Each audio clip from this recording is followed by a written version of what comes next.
Welcome everybody to this presentation of Nordic Unmanned in relation to the repair issue that we're currently conducting.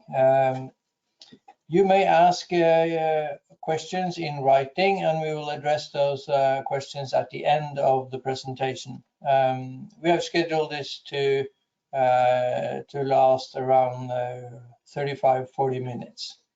So please, Knut Roar. Thank you, Ton. I'll kick off my presentation then. Just hang on. So sorry, I'm not in a studio today. I'm out traveling, so I'll do this over the computer. Just hang on. So oops. Sorry for the technical thing here.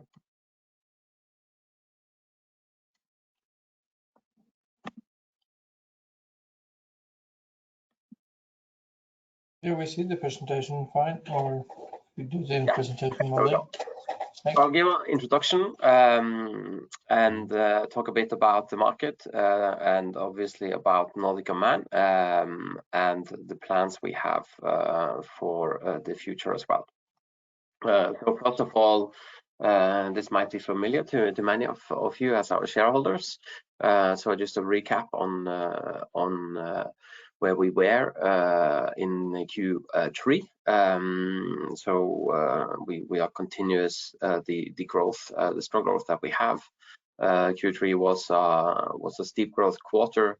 We have on our backlog added now the OP5 contract that was awarded just before, well, it was awarded in Q4, but it was signed in December. So our contract backlog end of November was around 85 million euros. And we have 100 million euro plus in awaiting tender decisions over the next 6 months. So we are highly driven by the market development and the maturity in the market. So our biggest customer, as many of you know, is the European Commission, and with the European Maritime Safety Agency as the contract holder in the European Commission. The European Maritime Safety Agency is an agency under the Commissioner for Transportation, and the Commissioner for Transportation launched the EU Drone Strategy 2.0 in just the last days of November last year. And we are highly motivated by what the EU Commission is also seeing with the big growth they are expecting within our area of operation. So we look at the drone market in 3 different ways in this slide. The drone market is obviously growing rapidly, and it has been for some time. But we are very specific in the areas of our interest in this. So when we look at the European market for drone services, the expectation is that will reach 15 billion euros by 2030. This is the EU expectation, which represents a CAGR of 12% from the 2022 estimate of 6 billion euros.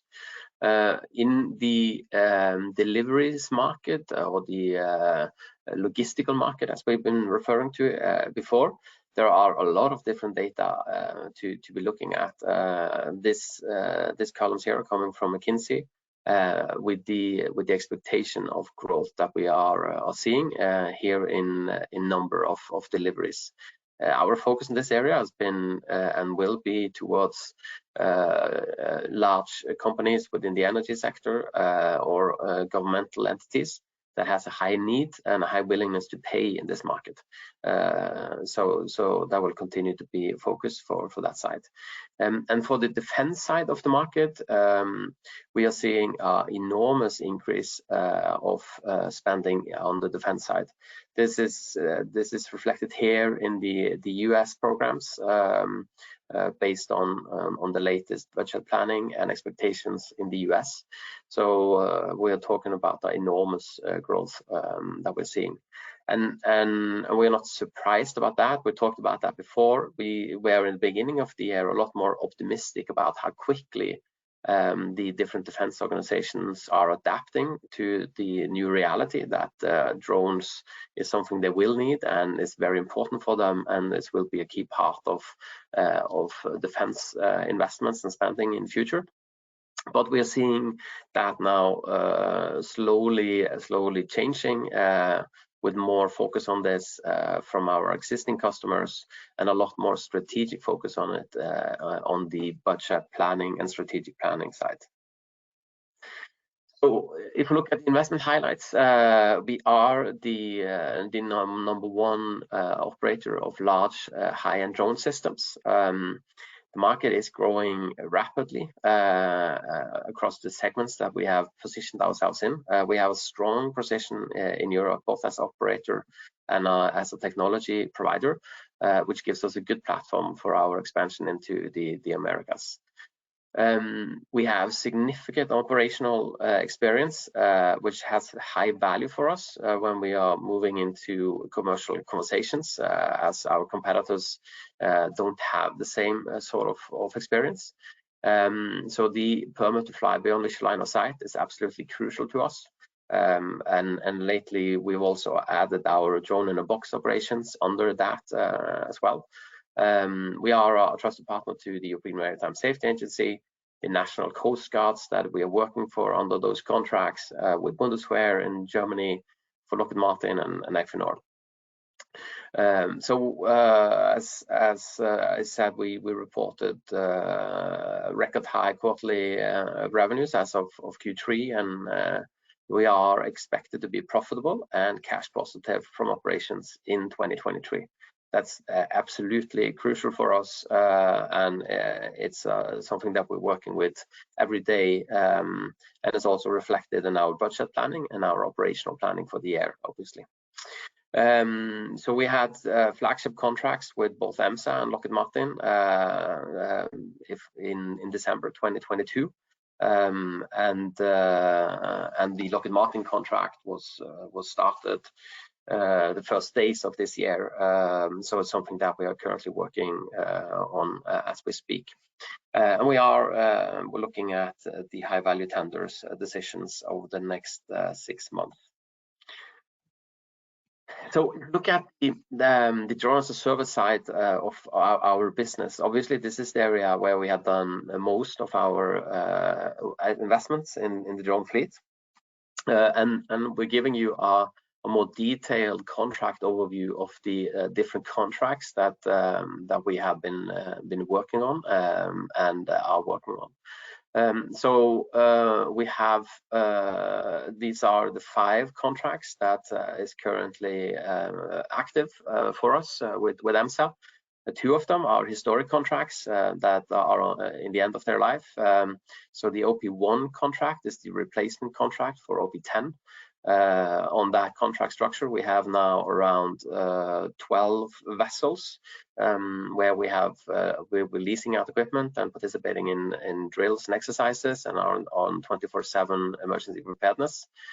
So in reality, one vessel is going from one contract to the other contract, and these vessels are positioned across Europe and is part of the pollution prevention program of the European Union.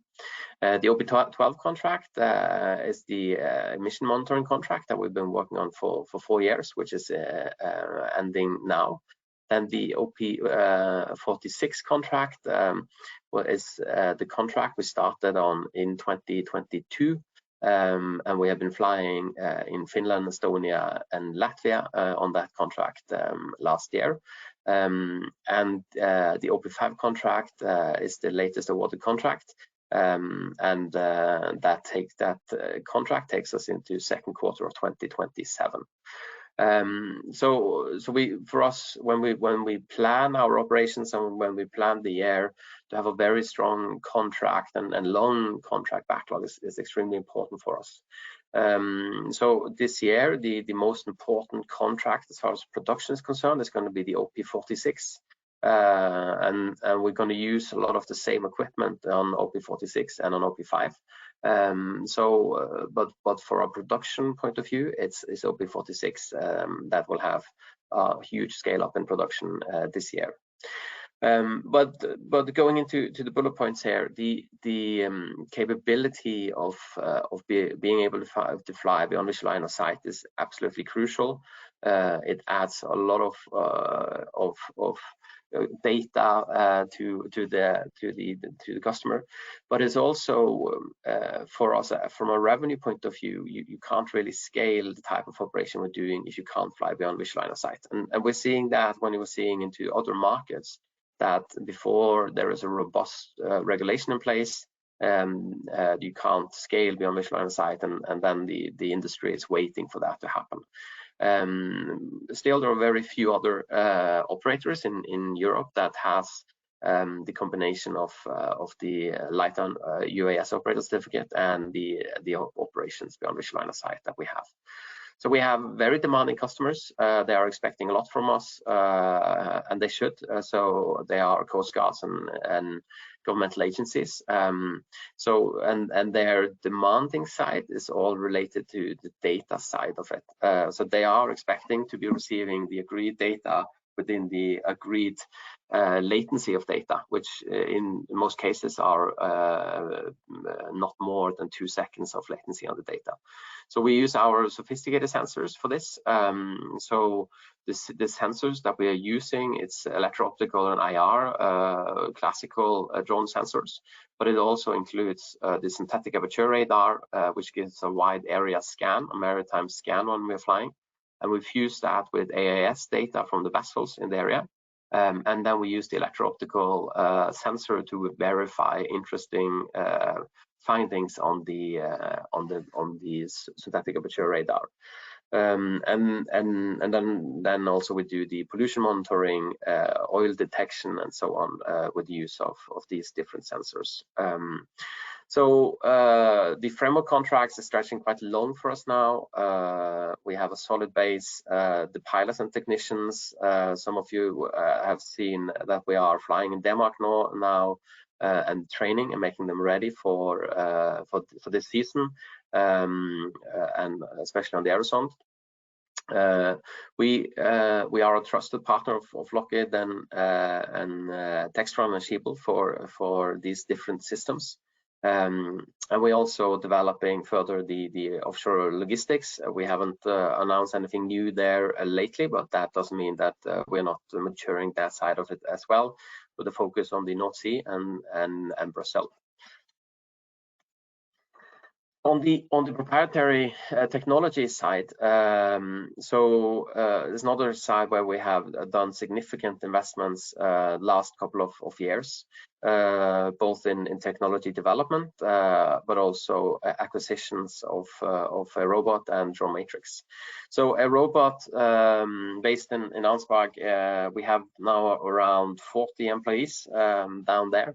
And we are a European leader of small reconnaissance systems in the drone side.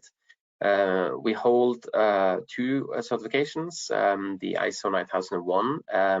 It's obvious, but the EN 9100 is a very important certification for us. It's aviation standard. In short terms, it means that it's a aviation production standard, which many aviation industry companies hold, and very few within the drone industry. So we are working on the first deliveries of the Mikado program. We are expecting that to be happening in Q2. Right now, the program is working around the latest parts of certification, design freeze, and the airworthiness certification that is required by Bundeswehr in this regards. And the airworthiness certification is a military airworthiness following the German military standards. Will be the first of its kind within NATO for our quadcopter drone at the size.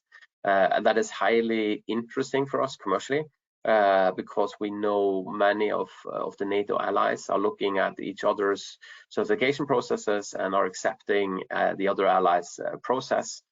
So we are expecting that when we receive the airworthiness certificate, It gives us export opportunities outside of Germany, but also within Germany. We are expecting that the Bundeswehr will require that in new procurement processes, it will be mandatory to have a airworthiness certificate, because that opens up a general use in Bundeswehr. In the normal way, there will be implementing air vehicles into the armed forces. Extremely important for us. So, and the contract we received with Lockheed Martin was also extremely important for us. In short terms, we basically took the sensor we have on developed for the Mikado program, and we adapted that to the Lockheed Martin Indigo platform, both the software integration and the hardware integration. And then we were a subcontractor to Lockheed Martin UK in the huge Tequila program bid they made for the UK MOD. So this is ongoing now, and we are expecting a significant amount of sensors to be delivered later this year. But the first part of the program is already undergoing, and will have a good revenue effect for the first quarter. So it's a long program. It's a 10-year program. So the contract we have announced is just for that program and just the initial phase of that program. There will be other opportunities as a critical subcontractor in that program, but also on other Lockheed Martin opportunities outside of UK that we are working on. And then on Drone Matrix, the drone box side, we have announced several smaller contracts lately. Port of Antwerp is going as we're planning for. 6 boxes are now in place in the port, but we won a contract with Infrabel, which is the Belgium rail asset owner, and also a contract with the University of Antwerp earlier. So in reality, both the robot and Drone Matrix are now the technology is developed. The last parts of production planning is ongoing, and it's a year of scaling, producing, selling, and being profitable that we have in front of us. If you look at what we contribute with last year, and we have been participating in a lot of search and rescue operations involving a lot of people, a lot of maritime surveillance missions. We have been conducting, will be conducting this year as well. And also on the mission monitoring side, we have been both doing that with drones and on board the vessels. And all of this, the alternative way of doing this would be to use manned aviation to do it. So the way we are collecting these data and supporting here is significantly reducing the CO2 emission that would have happened if you used a manned asset to do the same. Our organization is now spread out throughout Europe. So we have sales offices now in Norway, US, UK, Belgium, and Germany. And the joint venture is setting up its sales office in Rio as well. Product development happening in Norway, Belgium, and Germany, and the production facility. And when we're talking about production, we're talking about scaled up production with a certification that's happening in Germany. And the operations last year were throughout Europe, and we are expecting similar type of operations this year as well. So if you look at the updates in H2, obviously we had delays in start of operations. We were planning for a much higher utilization, and we also had a higher cost base than what we anticipated. So we lost more money than we planned in the second half as a result of that. We had the 2 contracts. There was the main contracts, the OP5 contract, which we talked about, and the Lockheed Martin contract was in place.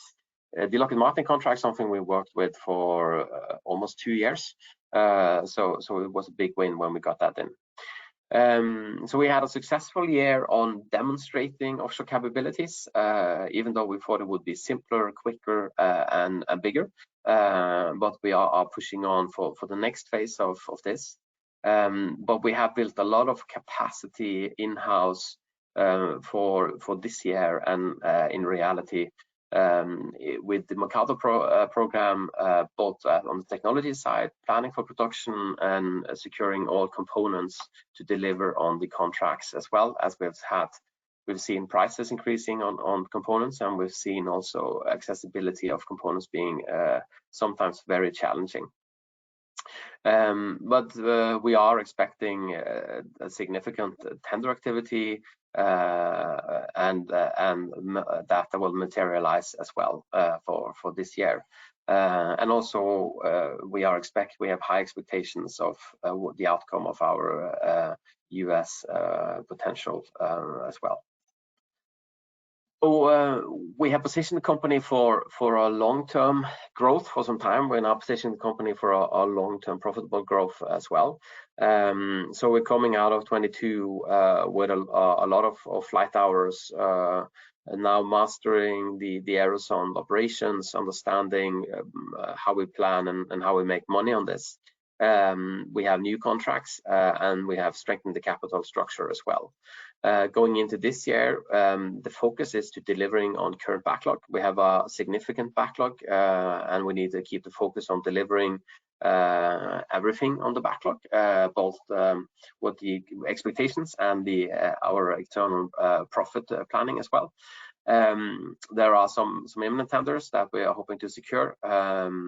We will continue to improve profitability, and the business model, we are also we're both proving and improving it as we move on, and are looking for a self-funding side of all sides of our business. And going forward, standardization of the portfolio is going to be very important.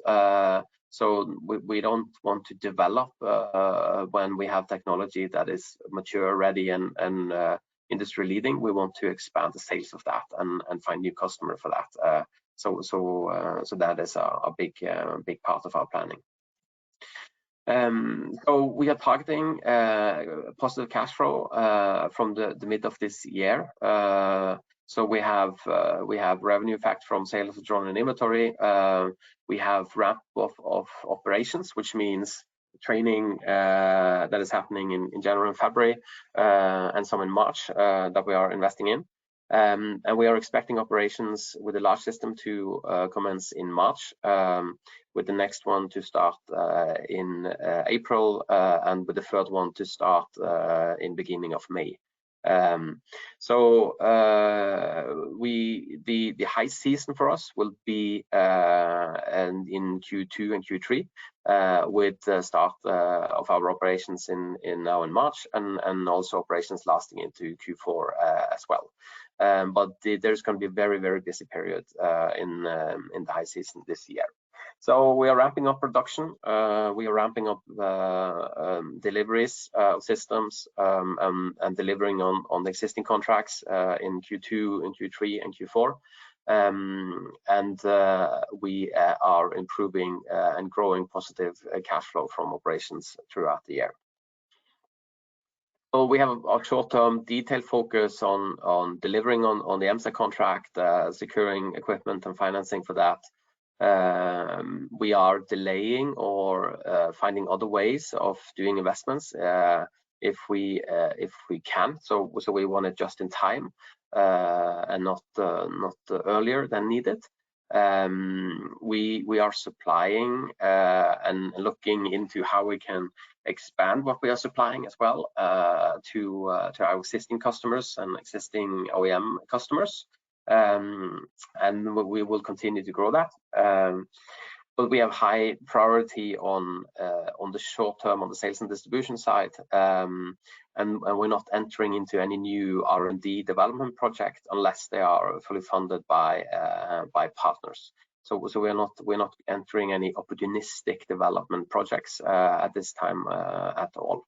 Our cost reduction program that we announced in Q3 will have full effect now from January, and as we announced before, that's our annual effect of 2 million euros in that program. The short-term element is we are looking into with the potential, we're looking into more maritime surveillance for government customers in Europe. On the offshore energy side, we have expectations and are positive on that side, but still nothing announced. We have a significant amount of systems that we have offered to governmental customers that we have been waiting for and are still waiting for. And we are waiting for more business related to the AirRobot Heimdall sensor. All in all, these different opportunities here, we're talking about 100 million plus in awaiting award decisions next 6 months. And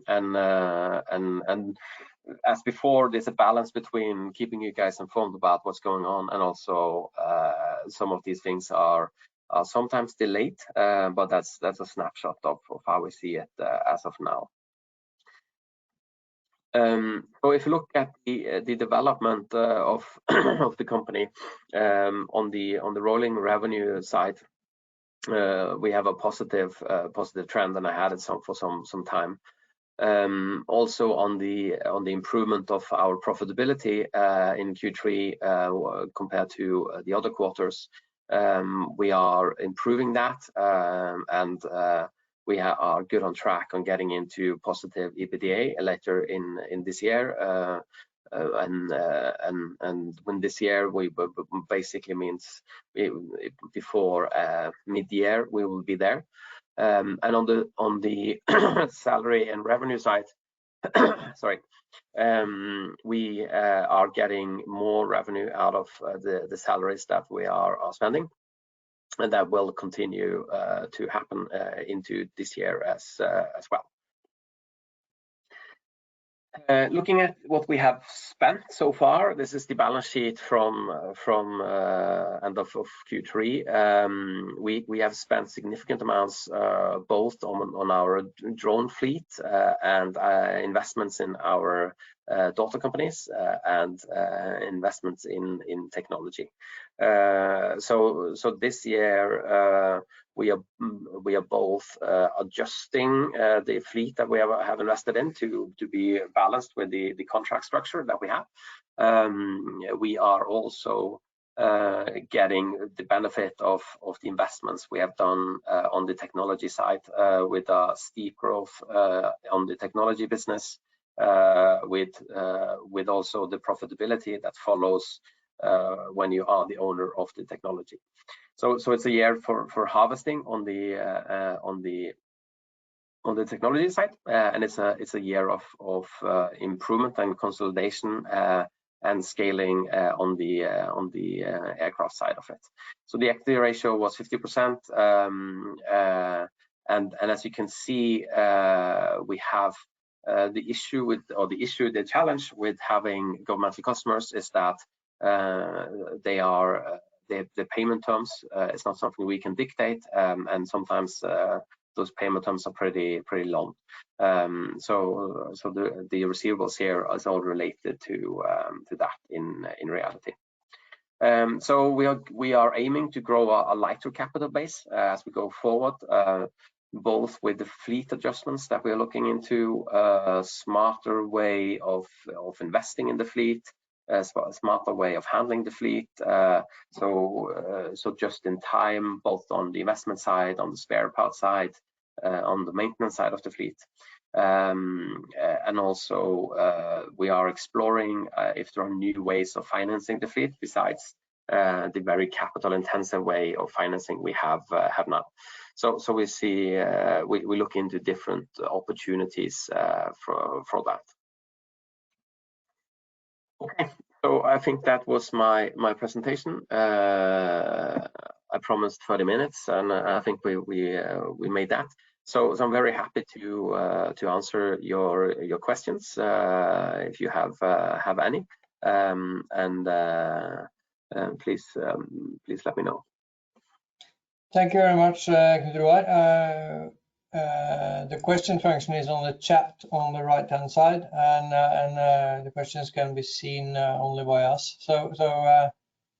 But we haven't received any questions. I guess it was all clear, unless there are some questions just a last minute. We remind you that the subscription period for the repair issue ends on Tuesday at 16:30.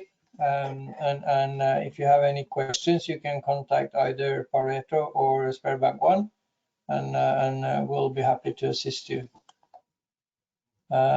See,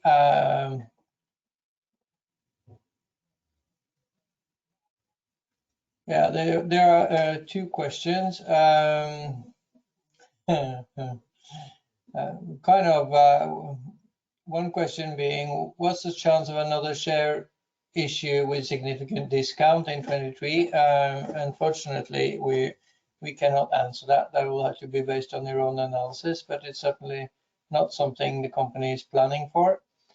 And there's a question, I have to translate it while I read. Is it so that much of the funds to investment with regards to the German contract, and that these funds are now coming back with regards to, yeah, it's a question around the German contract and the confirmation of cash. That's a good question. So our investment in AirRobot was historically it was a cash investment mainly with some shares. But after we did the investment, we have also injected significant cash into AirRobot to basically do the last bit of ramp up and development to be ready to start delivering on the Mikado contract. Then we announced earlier that AirRobot has secured its own credit line, which is a project financing of the entire Bundeswehr contract. So as the delivery or as the milestones ramp up, payments are starting to be received from Bundeswehr. That means that we are reducing the credit line in Germany, and we are also expecting that the German subsidiary will start to repay the mother company of the investments that we have made. So in reality, that relates to both the Bundeswehr contract, but also the Lockheed Martin contract that AirRobot is working on. So we don't plan any investments in AirRobot for this year.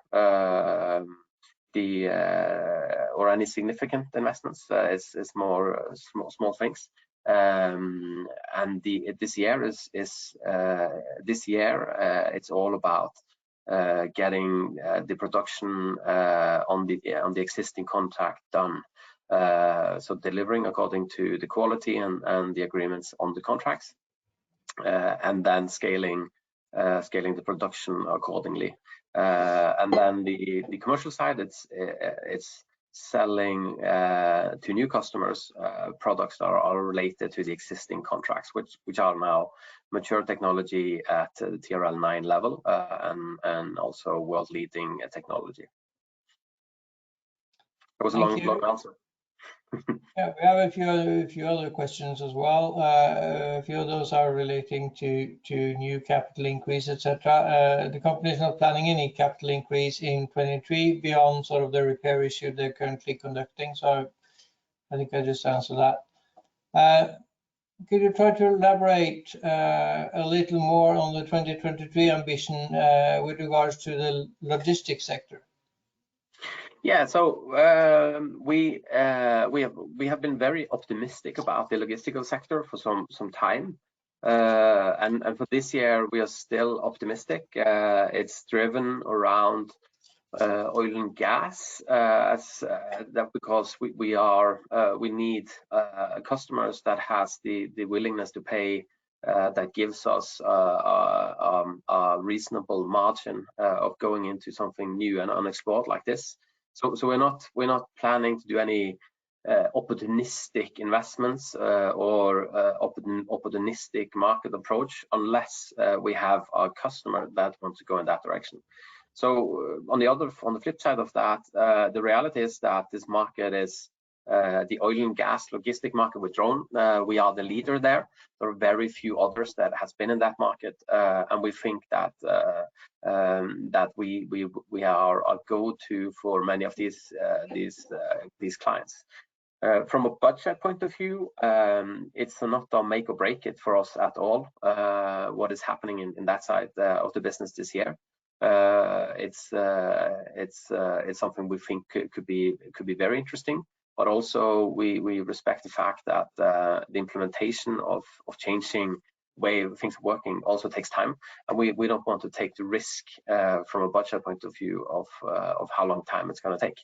So that's the balance that we are working with. But we think it's only fair that us as a provider of this radical change in the way a logistical side works also are compensated to cover our costs to do so. So we're not embarking on some crazy development projects within this area, but we see commercial traction, and we have good commercial conversations around several customers' needs and in the short term within this area. So it's an interesting business area for us. Good. We have a few other questions, some rather detailed, but we will address them as well. What can we expect? No, sorry. How is the railway drone outlook in the US? That's a good question. I'm actually in the US right now. So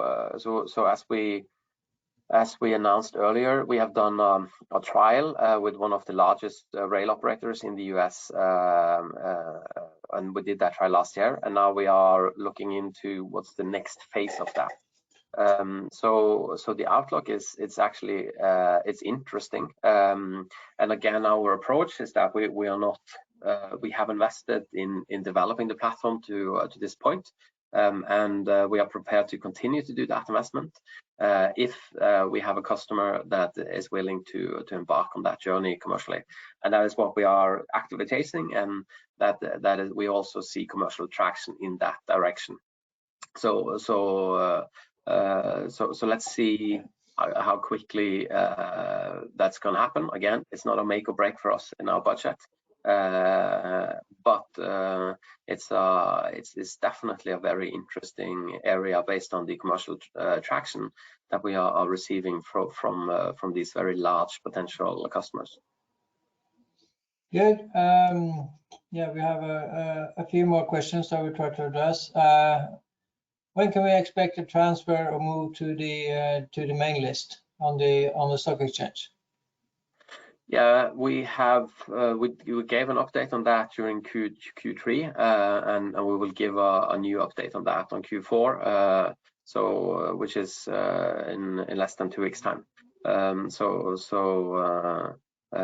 not we can't it's too close to Q4 to say anything, but we have another delicate question, and you may answer or you may not. Have you received strategic interest from larger companies that are looking for drone exposure, like Nordic Unmanned? In reality, M&A, and I know it's hard to answer, but if you can. Yeah, obviously we can't comment on any M&A and on general terms, but I in reality there is in our industry, seen from a global perspective, there are some listed companies in the drone side, and there are a lot of startups and other things. We think the entire industry is moving in a direction where those that will be the winners are those with revenue, profitability, and growth from a customer base, services and products. we are obviously listening to people that has interest in what we commercially can do together, and I think this entire industry is at a point where some of us are finding good commercial traction, and a lot of the others are falling behind, as it's a very difficult financial market, and it's very hard to get funding for development and long journeys for some of the competitors that we have seen historically. So we are open to think strategic, and open to talk with relevant companies that we think could be relevant in the future for us and our investors. Thank you. Yeah, I think we need to wrap this up. I'll take one more question, which is, what is the biggest risk not to meet the break-even ambition in 2023? Yeah, so when we look at the risk, obviously there is operational risk for the contracts we run. On the regulatory side, that's very low. We are doing exactly what we're doing last year, and we know the regulatory environment really well. So there could be operational risks. On the cost side, we are seeing a bit the inflation is making it a bit more expensive, but we have it under control. I think the biggest risk for us is obviously the milestone deliveries on the technology, as it's firm contracts with firm deliveries. We have that very closely monitored and under control as well. All the components we need, we have secured that for Mikado, so that's not a risk for the Lockheed Martin contract that's under procurement now. So we are also doing that. But we, in general terms, what we have seen in the past, there are always happening things that we couldn't plan for, what we didn't know. Some of those risks are taken out, but things could happen as we go. So that's an obvious risk. And commercially, the biggest bet we are taking is that we are getting commercial traction in the US this year. We are seeing good signals in that direction. But obviously it's a new market we are penetrating, so we have to be somewhat humble for the fact that we are new, but we are getting very good feedback on our products compared to the other products in the market, and from a service side we are also having very interesting dialogues on that. So there is we have a strong backlog coverage in the budget. It's not obviously not the backlog side that is the risk, is the other side of it, that we're also landing some of the commercial opportunities that we have been spending or investing time in. But we are balancing the risk also from that our revenue this year will be more or less 50-50 from operations and from technology that is mainly our own technology. So that's the risk balancing we have planned for. Thank you very much, Knut Roar. We need to end there, and thanks to everybody who has participated and for a lot of good questions. Have a great weekend, and remember, if you want to participate in the repair issue, you need to do it by Tuesday afternoon, 4:30. Thank you very much. Well, thank you everybody for listening, and have a great weekend.